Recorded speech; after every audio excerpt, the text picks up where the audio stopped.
माननीय सभापति महोदय, मैं आपके प्रति आभार व्यक्त करता हूं कि आपने इस महत्वपूर्ण अनुदानों की पूरक मांगों पर मुझे बोलने का अवसर दिया है। साथ ही साथ आपसे निवेदन करता हूं कि मैं अपनी पार्टी की तरफ से दूसरा वक्ता हूं, इसलिए समय के मामले में भी आपके संरक्षण की कृपा प्राप्त हो। माननीय सभापति महोदय, सप्लीमेंट्री डिमांड फॉर ग्रांट्स मूलतः दो वजहों से सदन में आता है। जब अथराइज अमाउंट सफिशिएंट नहीं रह जाता या फिर जब एडिशनल एक्सपेंडिचर की जरूरत पड़ती है। इन सप्लीमेंट्री डिमांड फॉर ग्रांट के माध्यम से आदरणीय वित्त मंत्री जी ने लगभग 2.35 लाख करोड़ के रुपए की राशि का निर्धारण इस लोकसभा के अंतर्गत रखा है।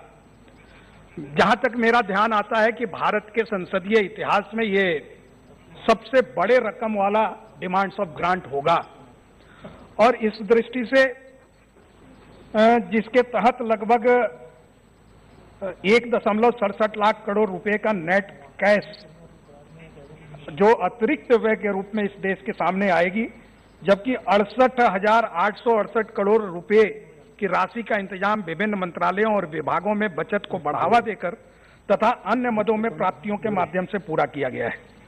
यह डिमांड ऑफ ग्रांट इस महत्वपूर्ण दौर में सदन के सामने आया है जब पूरे विश्व के साथ साथ भारत भी कोरोना के वैश्विक चुनौती का सामना कर रहा है। इसलिए कोविड महामारी के माध्यम से ये पैसे समाज और वित्तीय ढांचे को मजबूत बनाने के लिए खर्च होगा। माननीय सभापति महोदय, मैं आंकड़ों में बहुत इसलिए नहीं जाना चाहूंगा कि हमारे पार्टी के पूर्व वक्ता आदरणीय जयंत सिन्हा जी ने आंकड़े आपके समक्ष रखे हैं। मैं मुख्य रूप से ये कहना चाहूंगा कि जहां मनरेगा में हमने 40,000 करोड़ रुपए का अनुदान दिया है, वहीं प्रधानमंत्री जनधन योजना और सामाजिक सहायता कार्यक्रम के माध्यम से लाभार्थियों के खाते में नगदी ट्रांसफर के लिए 33,771 करोड़ मांगे हैं। वहीं कोरोना से लड़ने के लिए उसकी चुनौतियों के सामना के लिए हमने 14,231.96 करोड़ रुपए की मांग की है, जिसमें कोरोना महामारी के शोध कार्य के लिए आईसीएमआर के माध्यम से 2,475 रुपए उपलब्ध कराने का प्रस्ताव दिया गया है। वहीं भारत के मध्यम वर्ग और भारत की जनता को ध्यान में रखते हुए हमारा मूल्य स्थिर रहे, बाजार में कोई आपाधापी नहीं मचे, इसलिए मूल्य स्थिरीकरण के लिए हमने 6,000 करोड़ रुपए रखे हैं। उसी के साथ साथ जो खाद्य सब्सिडी की योजना माननीय प्रधानमंत्री जी ने नवंबर तक जारी रखने की बात कही है, उसके लिए भी हमने 10,000 करोड़ रुपए उपलब्ध कराए हैं। वहीं नौजवानों के लिए मुद्रा योजना के लिए लगभग 1,232 करोड़ और गरीब कल्याण योजना के लिए 4,800 करोड़ रुपए उपलब्ध कराए हैं। वहीं सहकारी बैंकों के लिए 20,000 करोड़ रुपए और लाभार्थियों और गैस कनेक्शन प्रधानमंत्री उज्ज्वला के लाभार्थियों के लिए लगभग 13,000 करोड़ रुपए।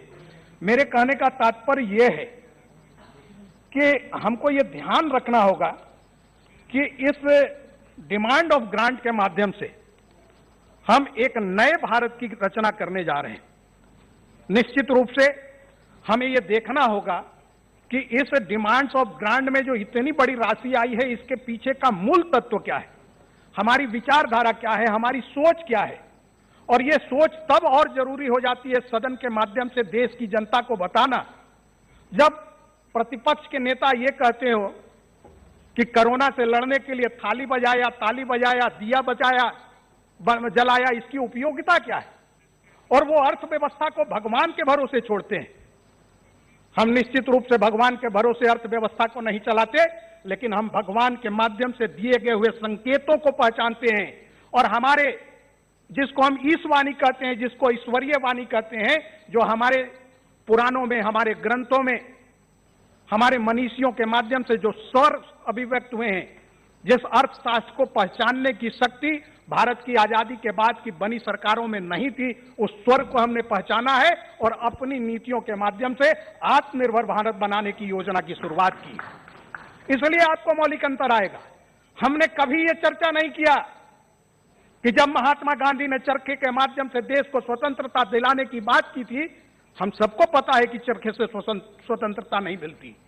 हम ये भी जानते हैं कि नील की खेती का विरोध करने से स्वतंत्रता नहीं मिलता।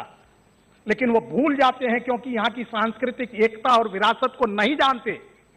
हमारे सांस्कृतिक राष्ट्रवाद को संप्रदाय के चश्मे में देखते हैं। नहीं तो उनको पता होगा कि इन संकेतों से, इन कार्यक्रमों के माध्यम से देश का एक विराट जागृत होता है, जिसको पंडित दीनदयाल उपाध्याय ने चिति शब्द से नवाजा है। और उसी विराट चिति का प्रदर्शन था जिस दिन देश के अंदर जनता ने थाली बजाया और जिस दिन दीप जलाई। हम सब जानते हैं कि अंधेरे में गुजरते बच्चे को उसके बाप की उंगली सहारा देती है। कोई संकट आएगा तो ठीक है, हो सकता वो सामना नहीं करे, लेकिन उस बच्चे को भरोसा होता है कि उसका गार्जियन, उसका पिता, उसका अभिभावक उसकी रक्षा को करने के लिए साथ चल रहा है।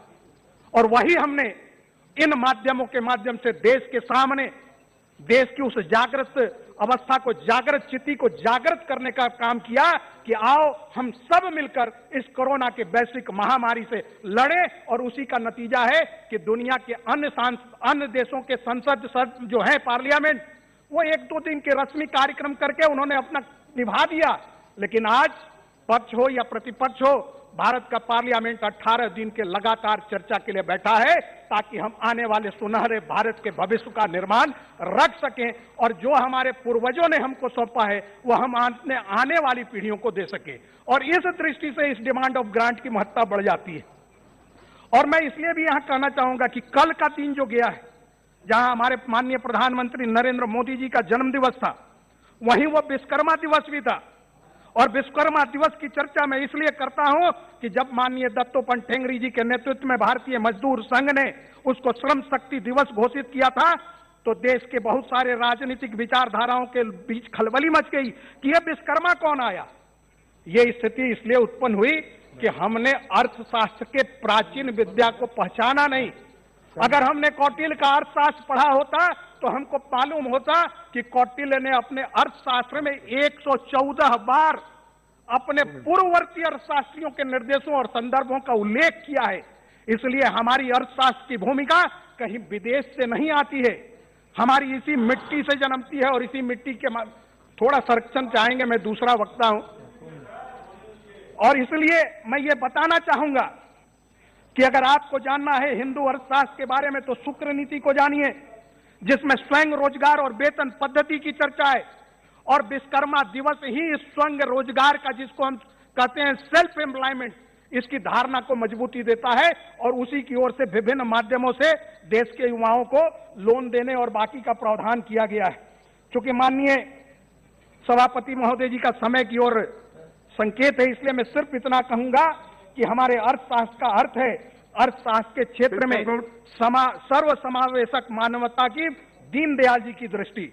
और उस दृष्टि में भारतीय संस्कृति की पहली विशेषता यह है कि वह संपूर्ण जीवन का, संपूर्ण सृष्टि का संकलित विचार करता है। उसका दृष्टिकोण एकात्मवादी अर्थात इंटीग्रेटेड होता है। माननीय सभापति जी, मैं इसलिए यह कोट कर रहा हूं कि हम संसद में टुकड़े टुकड़े भारत का विचार करते हैं। हम संसद में विचार करते समय विभिन्न राज्यों के प्रति भेदभाव की चर्चा करते हैं। हम भूल जाते हैं कि आजादी के बाद की सरकारों ने अगर पूरे भारत का एक दृष्टि से विचार किया होता तो आज जो east of Kanpur, west of Kanpur के बीच खेती की खाई खड़ी है, वो खाई नहीं खड़ी होती और पूरा भारत विकसित होता। इस दृष्टि से इस डिमांड ऑफ ग्रांट की आज आवश्यकता पड़ गई है। मैं सिर्फ एक बात कह के अपनी बात समाप्त करूंगा। बार बार प्रतिपक्ष के माध्यम से ये कहा जाता है, क्योंकि हमारे अर्थव्यवस्था में इसके माध्यम से भी हमने खेती और किसानी के लिए राशि दिया है। बार बार ये कहा जाता है कि हमने हरित क्रांति लाई थी। मैं इस सदन को याद दिलाना चाहता हूं कि आप ही के समय में 1986 में डॉक्टर एस.के. राय, जो भारत सरकार में ब्यूरोक्रेट थे, उन्होंने इंडियन इकोनॉमी की किताब लिखी थी और उन्होंने एक चैप्टर उसमें लिखा है कि हाउ ग्रीन वाज रिवोल्यूशन। और वो मैं शॉर्ट में पढ़ना चाहता हूं, 2 मिनट और चाहूंगा। मैं उनको कोट करना चाहता हूं कि if the green revolution can not be taken to the rest of India, the prospect for Indians agriculture are not very bright. We have made a certain amount for the progress but this is still inadequate. इसलिए मैं इस बातों को कहते हुए एक बात और कहना चाहूंगा। Okay, thank you. क्या एक मिनट मुझे मैं सिर्फ ये कहना चाहूंगा कि हमने इस डिमांड ऑफ ग्रांट के माध्यम से काम, अर्थ और धर्म और मोक्ष की जो चिंता है, आपको ये लगेगा कि मैं क्या कह रहा हूं, लेकिन काम हमारी इच्छा, हमारी आवश्यकता, और अर्थ का अर्थ है उसको पूरा करने का साधन, और धर्म ये तय करता है कि देश के लिए क्या जरूरत है, क्या जरूरत नहीं है, और इसके आधार पर देश परम वैभव को प्राप्त करता है, जिसको हम मोक्ष कहते हैं। ये उस दिशा की ओर चलने का रास्ता है। इसलिए इस डिमांड ऑफ ग्रांट के माध्यम से एक लाइन, एक वाक्य, ओनली वन सेंटेंस रिक्वेस्ट सभापति जी, इस डिमांड ऑफ ग्रांट के माध्यम से माननीय वित्त मंत्री जी ने एक लाइन, एक सेकेंड, इस डिमांड ग्रांट के माध्यम से माननीय वित्त मंत्री जी ने इकोनॉमिक्स के साथ साथ इथिक्स, एजुकेशन और इकोलॉजी का जो इंटीग्रेटेड रास्ता अप्रोच अपनाया है, वो आत्मनिर्भर भारत की संकल्पना को आने वाले समय में पूरा करेगा। इतनी बात निवेदन करके इसका समर्थन करते हुए मैं अपनी वाणी को विराम देता हूं। धन्यवाद। वंदे मातरम।